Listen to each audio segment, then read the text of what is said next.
কেউ মারছেন ডিম তো কেউ ইট পাটকেল।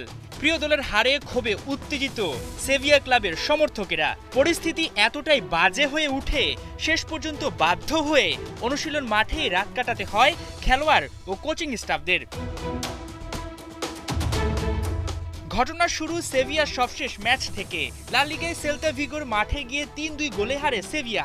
এমন হার একদমই মেনে নিতে পারেনি ভক্তরা, কারণ ১০ জনে সেল্তা ভিগোর বিপক্ষে এগিয়ে গিয়েও হার। এতেই রেগে আগুন হয়ে উঠে ভক্তরা। নিজ শহরে ফিরতেই শুরু হয় হামলা। জানা যায় আগে থেকেই সেভিয়ার সান পাবলো বিমানবন্দরে জড়ো হতে থাকে ভক্তরা। অপেক্ষা করতে থাকেন কখন সেভিয়া দল সেখানে পৌঁছাবে।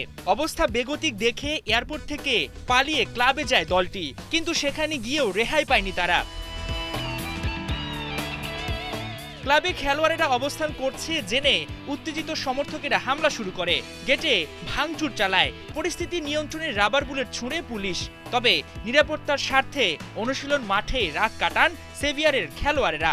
দলটির কর্তৃপক্ষ জানিয়েছে ক্লাবে পৌঁছাতেই অতর্কিত হামলায় বেশ ক্ষতির সম্মুখীন হয়েছেন তারা। এ নিয়ে কর্তৃপক্ষের কাছে নালিশ জানানো হবে। মূলত ভক্তদের এত ক্ষেপে যাবার কারণ বেশ কয়েক বছর ধরে বাজে পারফরমেন্স। একটা সময় যারা চ্যাম্পিয়ন্স লিগে খেলতো, এখন তারা ইউরোপীয় ক্লাব প্রতিযোগিতায় জায়গা করে নেওয়া তো দূরের কথা, লা লিগায় টিকে থাকতে তারা হিমশিম খাচ্ছে।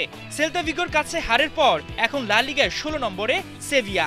২০০০ সালের পর যা তাদের সবচেয়ে বাজে অবস্থান।